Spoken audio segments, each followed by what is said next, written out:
Graça e paz, povo de Deus, chegando para mais um conteúdo aqui do canal. Hoje eu quero falar sobre o livro do profeta Isaías, gente. O profeta Isaías é o profeta messiânico, haja visto que todos nós sabemos, né, irmãos, que Isaías são 66 capítulos e é muito parecido com a Bíblia, porque a Bíblia tem 66 livros, sendo 39 livros da Antiga Aliança e 27 livros da Nova Aliança. Então, se nós formos fazer uma base aí, né, fazer uma comparação, nós vamos entender o seguinte, irmãos, que 39 capítulos de Isaías fala de um Israel e 27 livros, ou melhor, 27 capítulos na frente fala de um outro Israel. E é só os irmãos lerem que os irmãos vão entender a diferença entre o capítulo 1 de Isaías até o capítulo 39 e o capítulo 40 até o capítulo de número 66. Por exemplo, Isaías capítulo 60 diz assim: Levanta-te e resplandece, porque já vem a luz do Senhor nascendo sobre ti.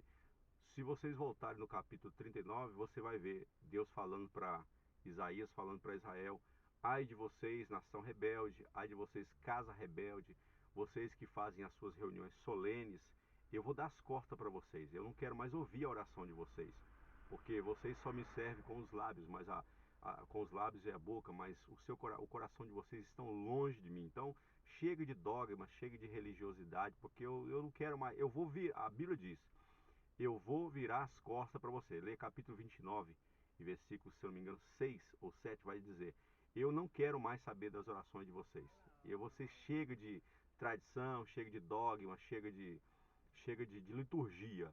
Eu vou virar as costas para vocês, porque vocês me professam, vocês me confessam com os lábios, mas o coração de vocês estão longe, né? E quando chega no capítulo de número 40, você já vai ver diferente, irmãos. Vai estar escrito assim: consolai, consolai, ó moradores de Jerusalém, chegou o grande renovo, chegou a grande consolação de Deus. Ou seja, eu vejo ali é, já a nova aliança, porque quando Jesus vem, Jesus já muda o cenário, né? Aquele cenário de peso.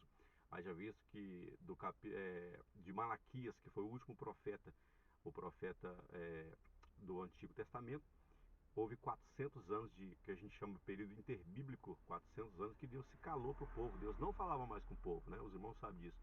Então veio Jesus, e aí Jesus disse: ó nação, consolai vocês, porque chegou a grande redenção chegou. Então eu vejo do capítulo 40 ao capítulo 66 uma nova visão, uma nova expressão. Aquele Deus que castigava aquele povo já mudou, o jeito é diferente, né? Capítulo de número 61 diz: o Espírito do Senhor me ungiu para pregar as boas novas aos mansos, aos contritos de coração, a restaurar todos os que estão abatidos. Então já mudou as coisas, o cenário já é outro. Então o livro do profeta Isaías é um livro muito profético. Isaías escreveu esse livro há 750 anos antes de Cristo, e ele estava profetizando para a nação de Israel, já para uma nova fase. Então é interessante, se você for ver essa comparação do livro de Isaías, você vai ver que é um divisor de águas, porque Isaías começa profetizando lá no capítulo 1, né? Isaías, que foi contemporâneo do rei Jotão, do rei Acás, do rei Ezequias e também do seu parente, o rei Uzias, né? E Isaías começa profetizando: ai de vocês, casa rebelde, ai de vocês. Capítulo 6, irmãos, capítulo 6 foi o grande divisor de águas na vida de Isaías. Por quê? Porque Isaías, quando Deus chama de fato Isaías, a Bíblia vai dizer que Isaías ele viu o Senhor assentado. A Bíblia vai dizer, capítulo 6: e na morte do rei Uzias, né, eu vi o Senhor assentado em um alto e sublime trono, e eu via serafins acima de Deus. Cada serafim tinha 6 asas, com duas cobriu o rosto, com duas cobriu os pés, e com duas voavam. A Bíblia vai dizer o seguinte, que Isaías vai dizer assim: e um dos anjos, e um dos serafins, porque a palavra serafim quer dizer aquele que arde em fogo, um dos serafins voou até mim, e como Atenaz colocou na minha boca, né? E disse: todos os teus pecados estão perdoados. E aí começa o divisor de águas da vida de Isaías. Isaías começa a profetizar já de uma forma diferente, e Isaías vai falando para aquela nação rebelde, aquela nação que tinha se afastado de Deus, as pessoas que tinham o primeiro amor já estavam frias, não tinha mais o temor, não tinha mais aquele amor. Isaías vai profetizando acerca do novo Israel. Irmãos, capítulo 61 é interessante o seguinte, vamos observar esse texto. Capítulo 61 vai dizer que o Espírito do Senhor me ungiu. Eu nunca vi profeta na Bíblia ser ungido. Eu já vi rei ser ungido, eu já vi sacerdote ser ungido, eu já vi sumo sacerdote ser ungido. Agora, profeta, eu nunca vi ser ungido.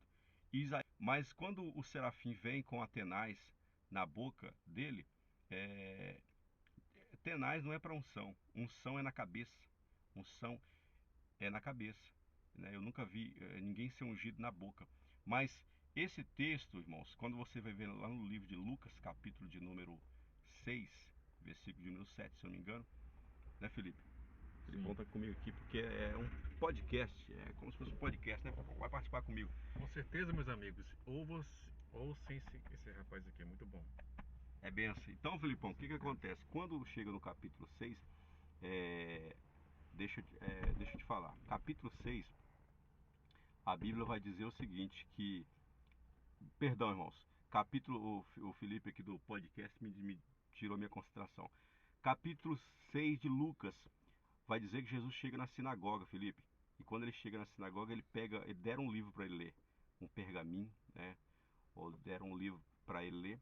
Ele vai ler o livro e está escrito bem na página, que é do capítulo 61 de Isaías, assim, o Espírito do Senhor está sobre mim, porque o Senhor me ungiu para pregar as boas novas. É normal você ler esse texto, é normal eu ler esse texto, né? É uma coisa normal.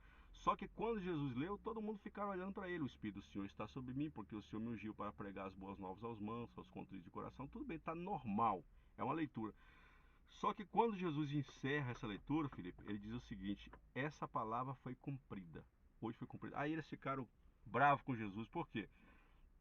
Porque como pode um ser humano, um homem comum, é, agora falar que a palavra foi cumprida através da palavra de Jesus? Ou seja, eu entendo aqui, Felipe, que Jesus estava que Isaías escreveu para Jesus, né? Isaías não escreveu porque Isaías não existia unção para profeta. Isaías diz: o Espírito do Senhor está sobre mim porque o Senhor me ungiu para pregar as boas novas aos mansos. Então era o próprio Jesus que estava falando ali: o Espírito do Senhor está sobre mim porque o Senhor me ungiu. Por quê? Na época, para que houvesse perdão dos seus pecados, precisava de ter a morte de um cordeiro, né? Precisava de ter a morte de um cordeiro. E nessa época, todos os cordeiros eram imolados para perdão dos seus pecados.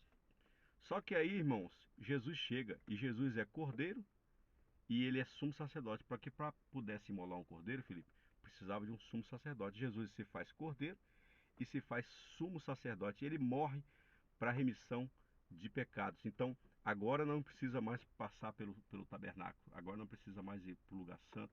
Agora não precisa mais para o lugar santo dos santos. Agora não tem mais uma oração feita uma vez por ano. Agora todos nós